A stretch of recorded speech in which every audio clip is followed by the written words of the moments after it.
My name is Gathoni Mutua.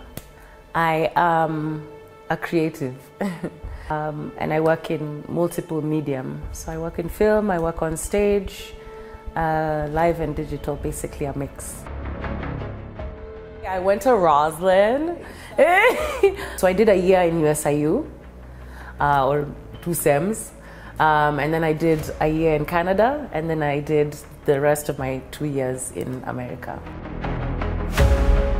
I had always wanted to be an actor, like since I was like maybe 4, that was always my dream. So I studied theater arts because I wanted to be a theater person. And I just wanted to be an actor. But my parents were like, in which economy, in which country, how? And I was like, but, you know. So the first year, my parents were like, you just have to go to school. I know you don't want to do this, but this is what you're gonna do. And then the second year, I had a connection in Canada. And so I was like, wacha nikaribie, at least I'm somewhere near I can see America. And then in my third year, my folks were like, we've gathered enough, you know, fundraise, we've done all this stuff. And it really was a surprise to me because I thought I was going to graduate in Canada. In fact, I didn't even think I was going to go to Canada. So it's not at all a given in my life. I don't come from wealth. I think maybe I do come from a bit of privilege. We come from the church, you know, so that my family is very much from the church. So there is some privilege that comes there, but I wouldn't say wealth. I think that kind of informed the fact that I was like always dreaming of going to this school in California, and I just could not get it because the funds, I mean, they're like, who are you to even dream of this, you know?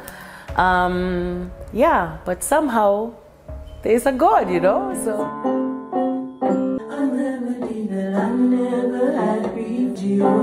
Sometimes nafunga macho ndo niende kasi. You are the melody. I grew up with kids coming to the home to learn piano, learning recorder. You know, all my cousins play an instrument because of my mom. Everyone has an instrument in my family, you know what I mean? So like we all grew up very much music, choir, the boys sing bass, you know what I mean? Like I really, as much as I'm not SDA, I really identify, mkianza tu vitu za choir niko hapo, because that was very much the world I grew up in.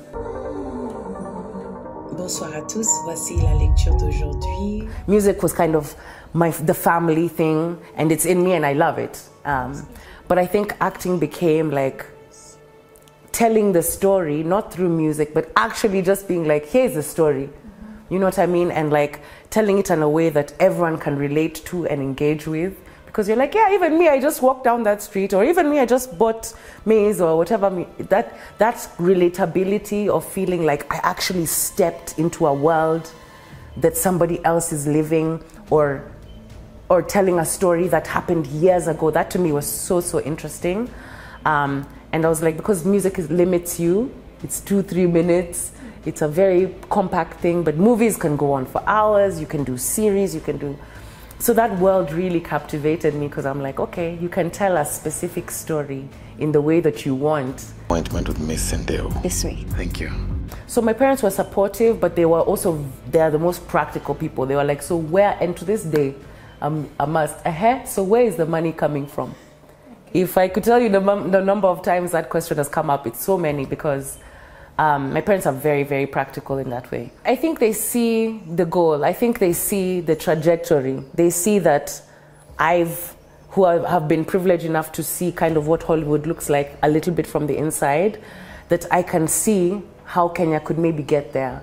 And if I can see that, they're like, okay, and she's been to school for it. Maybe we can trust her a bit to see what she can do. So I guess my first show would probably be, I think in class 5, we did those plays, and I think that was my first main role. And because at Roslyn, I'll say this about Roslyn, they take their extracurricular very seriously. And that's where really my love for it really blossomed, because I had teachers who actually knew what they were talking about, who had been on stages and done huge productions and been like, of all the places, let's go to Africa. So some of them were really, really high up in their production stuff, and they came just to share their information. So that was really eye-opening for me. But in the same way, I was like, now that you're here in my country, can I not do what you're doing, but in the way that makes sense to me and my people, and in a story that is for us? So that's really what kind of motivated and kind of has kicked the fire within me. I actually played football in university, in college in Canada. So I played on the university team. Once I graduated from university, you get this opportunity called OPT, which gives you a year to stay and practice, do practical training in whatever industry or whatever your major was. So what I decided to do was to do something in theater, which the roles are very hard, right? Imagine trying to get a role out of university in Hollywood. You know what I mean? Like, it's very, very hard, super competitive.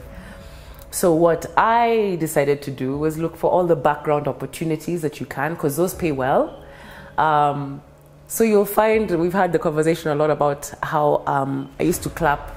I used to clap for money. Like, I used to be a background audience member, and that used to pay my bills in LA when I lived alone. How much? Like, I think you got paid like minimum wage, which is like $8 an hour. It's like what?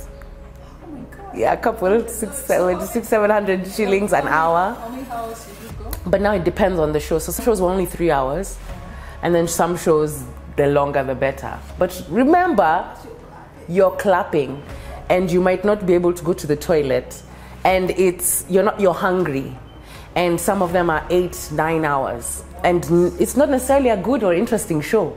So you're clapping, maybe you're being told, okay guys, let's do the clapping scene. Okay guys, we want more energy, okay guys, okay. So you're just always like, is this really the life that I chose? You know what I mean? So in hour 7, when your hands are blistered, you really start to wonder, hey, didn't I want to be an actor? And is this the only field? So that year taught me a lot about just the background. I mean, the camera setups that I've seen, the studios that I've been able to go into, like that's the kind of person I am.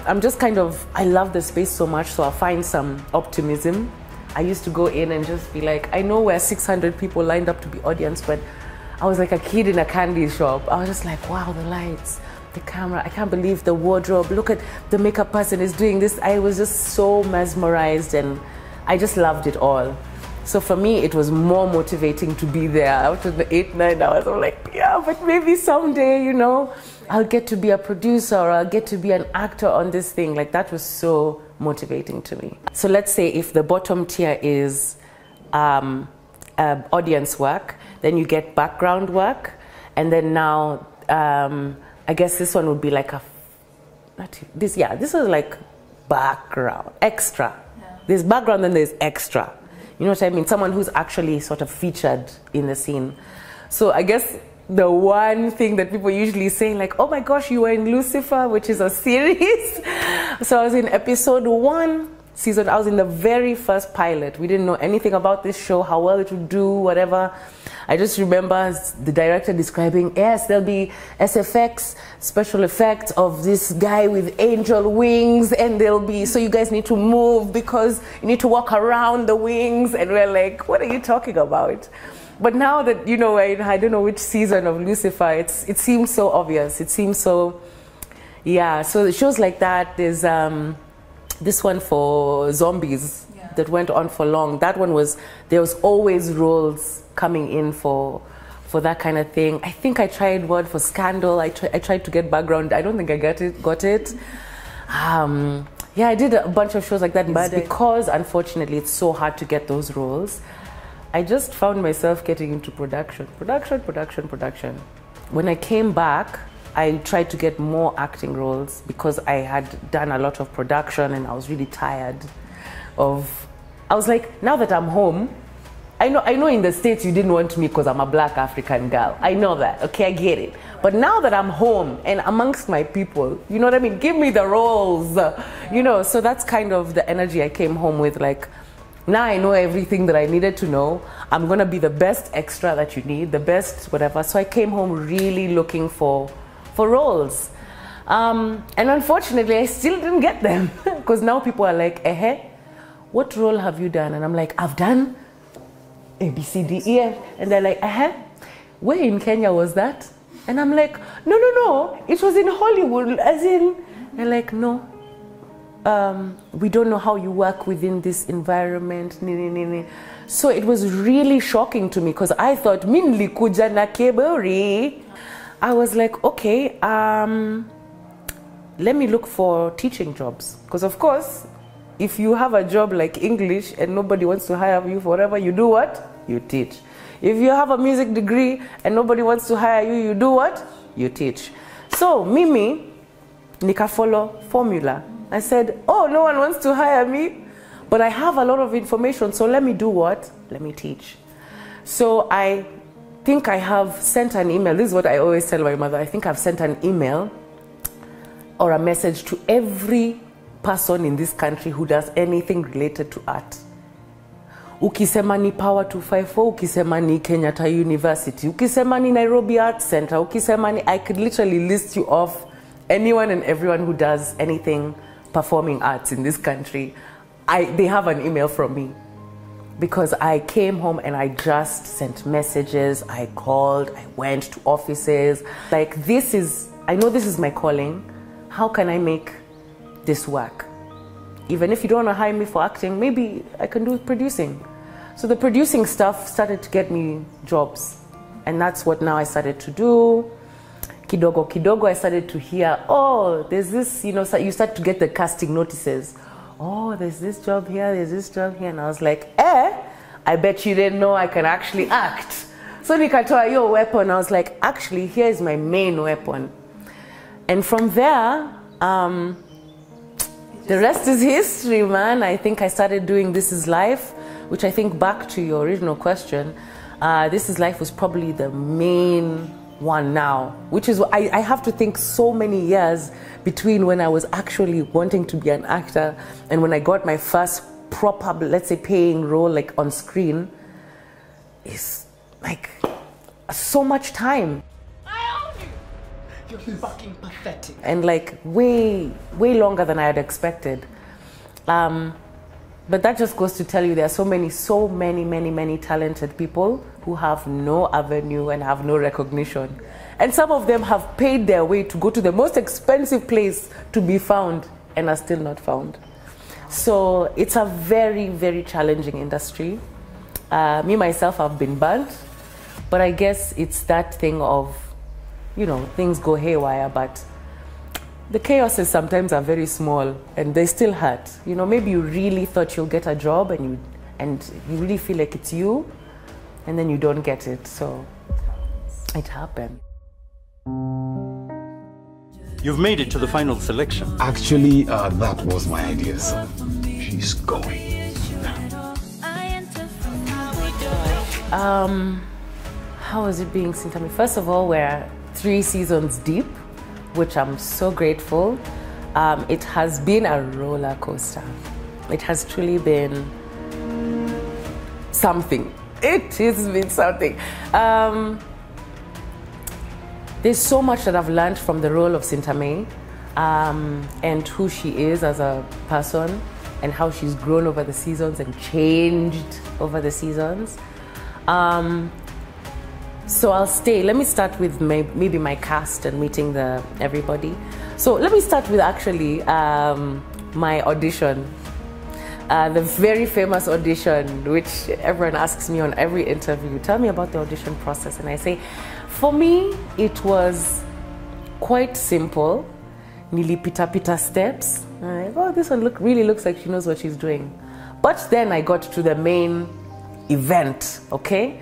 At this main event, I walked into Super Sport, aka Maisha Magic, and it's a big dark warehouse, and the lights are off, and the only thing you see is a spotlight, and an X on the floor, and then a bunch of people lined up on a wall, probably wearing suits and wanarukia too, and they're just very, the elite are against the wall somewhere in a corner where you can't see. It's a big warehouse, by the way, and you're told, yes, next. You ingia and you do the thing, and it was the worst audition ever.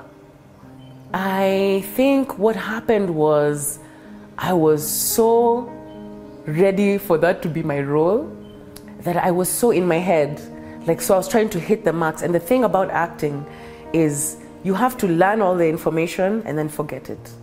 It's much like sports, it's much like music. You have to learn everything, and then in the moment of performance, you have to now engage with the crowd, you have to now perform. And time ya performance, the engagement was a bit difficult. I think because, again, it's dark, you don't know who you're talking to, it's a warehouse of people, it's a role you really wanted, you know, it's super sport, you know what I mean? Like, you gotta come with the A game. But somehow I think all the years of background clapping and being Mary in the Jesus productions and all those small things, they really added up, because I think what communicated on camera in the worst audition ever was that this person is very capable of doing a role as serious and as challenging and as diverse as Sintamei. And that's kudos to the casting for seeing beyond the craziness that happened on camera, but it's also like major kudos to me, I guess, for consolidating all the things that I learned over the years to be able to create a character like that. So I think I was the main person, I think, that they cast first. Mine and Faith were either supposed to be interchanged or there was supposed to be somebody to be acted. So when they, I think Mine came next, and then Faith was the last person to come amongst the three. Then lastly was my husband, because in season 1, that's my main partner. So his chemistry test was so interesting. Really what you do is, like, you read with these people and then they kind of try to see how can they milk the chemistry out of you, because you literally don't know this person. Now you have to behave like you've been married for 15 years, had fights, had travels, probably tried to have kids. You're trying to do all these things and you've never met the person. So that's the job of the acting, is in those chemistry tests, it's like, can we see history that was never there? So it's very interesting. It's a very interesting thing. So meeting Chico, who was now the husband in season 1, was lovely. He's a lovely character. There were others also. I think some of the other actors, I think Andrew and Steve, who end up being my rivals in work, and Micah Benton, no spoilers. But I think they were all very different. We also tried to do chemistry tests with them as my husband. So some of them might have been my husband. So it's like, you really have to know what you're looking for in terms of story. So kudos to Insignia for really being like, I don't know what he looks like or what his vibe is, but I know when I see it. And when Chico came through, he goes by Lucarelli now. When Lucarelli came, it was just like, yeah, this is him. And you know who needs to be the Ben 10? Andrew. And you know who needs to be the rival? Steve. Like, it was just, they just did their roles perfectly for the story. So the similarities and differences between Sintamei and Gathoni, it's an interesting question, because I get asked it a lot, because I think people really want to know, is this you? And the answer is, when I put on my actor's hat, yes, it is. It is me, because in order to act, you have to have all the experiences plus how you physically look in order to create and portray a character. So you cannot say, I cannot, as Gathoni, say I want to be Batman, because Batman is played by a man. Yeah. You know what I mean? As much as I can. So that's why when people now say, okay, now Batman is a woman, you see, because you're not attending to the story. So as an actor, I have to bring everything that I am, including how I look. The physical attributes are very important because, and can I run? Can I do flips? You know what I mean? All of those contribute to whether or not I can do this character. So as an actor, I would say a lot of who she is me, because it's my body, it's my voice, it's my actions, but she's very separate from me. I think over the years, I see it more. I think in season 1, because I created the character, you know what I mean? Together with the writers, I created this character. I made her very much like me, I think. There were a lot of aspects that I was like, but see, that's like me and that's like me. There are ways in which maybe she communicates quite directly that I like, you know what I mean? And there are ways in which she doesn't communicate directly that are like me, that I placed onto her as a character. But I think over the years, as she changes, I also see like, hey, enyewe, I would never make that decision. I would never do that. Like, that's not how I would handle friendships. That's not how I would handle that situation. So I think in specific, maybe a specific thing I can say that Sintamei and ways in which Gathoni and Sintamei are different. I think Sintamei is a lot less, she's not, I think she doesn't take as much, I was gonna say doesn't take as much responsibility for her actions as she should, but I think she's just a little more naive than Gathoni is. I think Gathoni would know what going into a polyamorous relationship would end up looking like. You know what I mean? I think Gathoni can smell danger much faster than Sintamei. I think Sintamei is a little naive in a way that makes her lovable. I think Gathoni is a bit calloused, and she has been in Nairobi long enough to be like, I think Gathoni is Sintamei of season 25. Like, you know what I mean? Like, that's really where we're at. Yeah, I think that's the best description. I think the way in which the comments and the feedback has been interesting for me is that I just have never expected it. For me, growing up, even as much as I wanted to be an actress, I always said I never want to be famous. For me, fame was not the goal.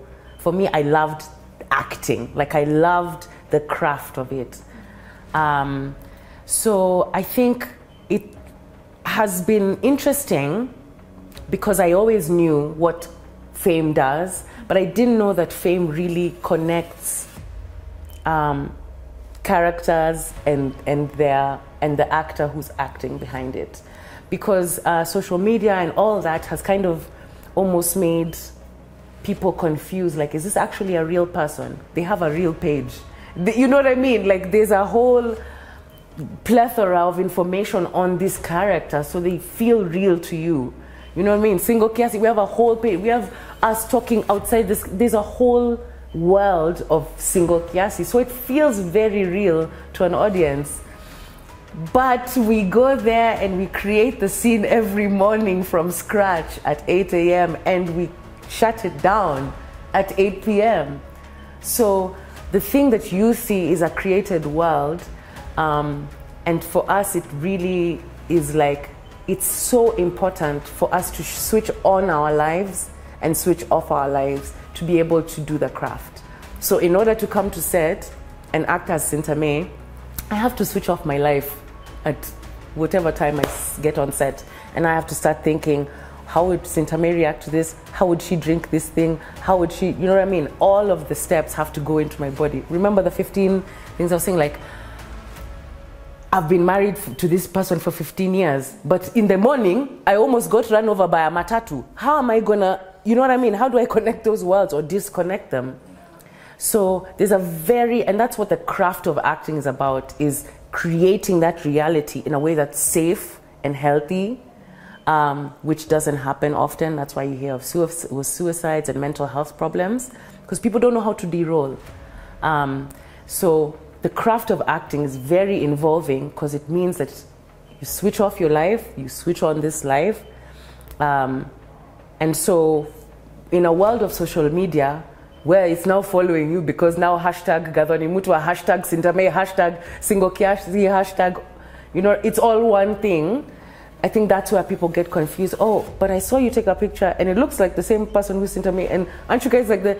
So that has been very eye-opening because I've had to sit down with people and be like, actually, I don't get naked in front of people. Actually, I have this belief about relationships. Actually, I would never do you know what I mean? So I've had to really, what's the opposite of misconstrue? Construe the right truth about who I am, about who Sintamei is, because otherwise people will just be like, I saw this, and that's the reality for them. But also, lastly, I think it's also important to remember that it's about the story. So as much as I want to defend the fact that I was not naked in front of camera people, the story required Sintamei to be naked because that's what she's going through. And it's important for that story to be told truthfully. So I report to story. So it's fundamental for me as an actor to know what stories I'm going to represent, because at the end of the day, I have to represent the story fully. Even if it makes me uncomfortable to, even if it makes me uncomfortable to shout, even if it makes me uncomfortable to wear something or to, I have to know, does it represent the story that I want to communicate? And if so, then yes, I have to give it, I have to give 100% to it. Because as an actor, my sole job is to be in service of story. My job is not to be there and to be an influencer on set. My job is not to make the director happy and to whatever. No, I'm in service of story. For Single Kiasi, I think, or let me just say in general, our industry does not have, we don't have an industry. Our industry is in name only. But because our systems are not in place, we cannot say we have an industry. I cannot say that if I was to look for an editor right now, I know exactly how much to charge them. I don't. And that's just an example of how the industry is not built. So because there's no industry in Kenya, the systems are so a bit weak and flexible, I'll say, and maybe not in a good way. So someone can be paid this, someone can do this. So the pay oftentimes is kind of negotiable depending on how people are feeling and not depending on the work. Yeah, it's really dependent on how the person up there feels about the job. And also there are things like intimacy. There's no system for making sure that there's no HR on set. HR is the director or the producer. And that person is heavily involved in the script writing or whatever. So the conflict of interest is very, very high on set.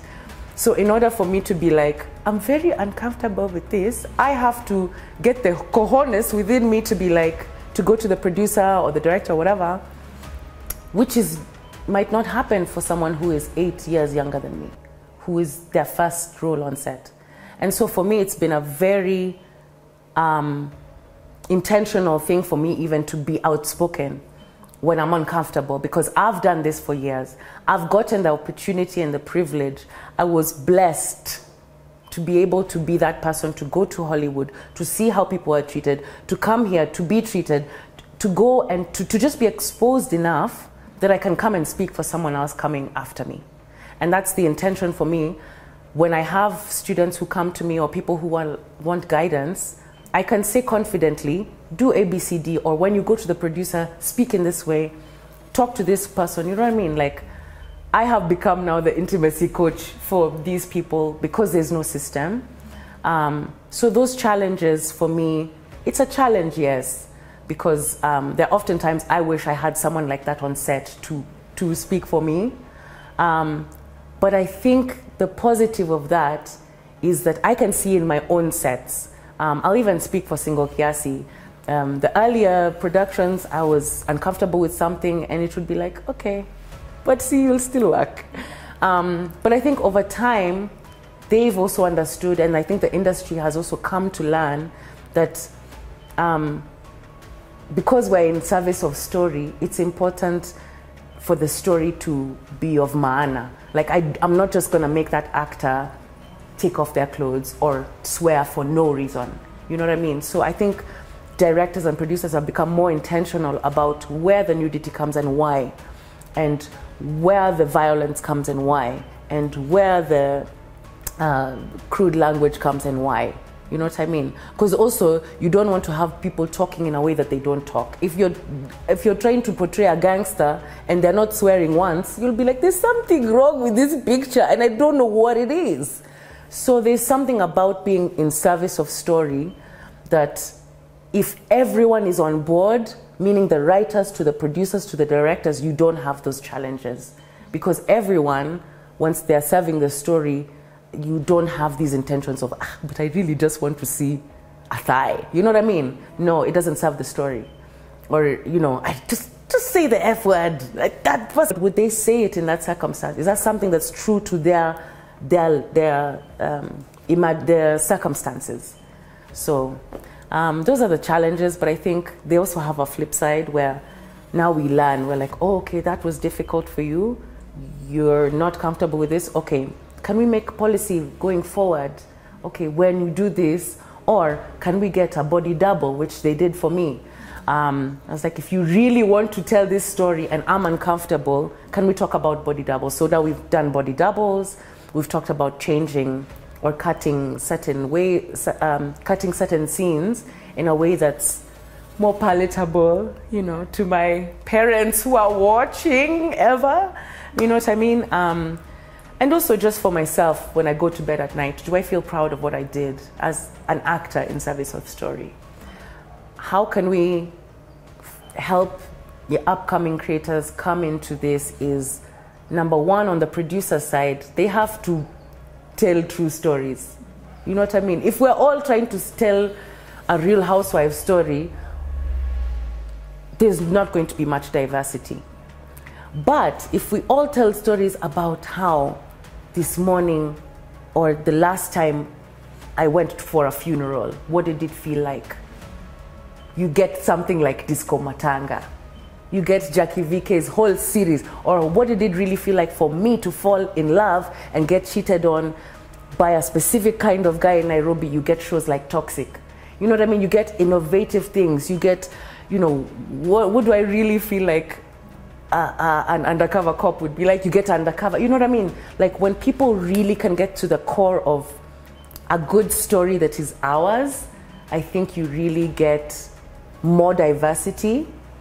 And so more scriptwriters means also better actors to follow that story, right? I can't give you somebody who inspires me, because I think I'm inspired by literally everyone. I watch so much content. I think YouTube is going to ban me soon, because I will go from, you know, variety show to games to watching sports to watching music to watching concerts to watching debates to watching news cycles to, I mean, I'm just constantly rotating through all, to story, people breaking down books, to, I mean, anything. And a lot of what I watch is behind the scenes and how things are made, because the producer in me is just loves it, right? But I think that can also connect to what can I say to someone is be diverse, like really soak in the world. The one thing I tell my students is, in order to be an artist, you have to have a perspective. I don't care if you're an editor, I don't care if you're, obviously a writer has to. Actors have to have a perspective on life. What do you know about the world that makes your opinion unique? Why should I listen to you? Like, because there are 1,000 other editors, you having a perspective as an editor in the world, just have an opinion. And how do you do that? Soak in the world. You have to read, you have to listen, you have to go places, you have to talk to people, find mentors, you know what I mean? Really soak in every possible way to get information and learn things. Just be a lifelong learner, because that will give you a perspective on the world, and then that idea you can share. But try being a creative and an artist, not our own maoni. You don't even have an angle or an opinion on something. Tukisema finance bill ukuto, finance bill, ati mmesema tuna, okay, you know, that's not the way to be an artist. To be a real creative, no matter what field it is in, have a perspective and be in service of that perspective, which I call story.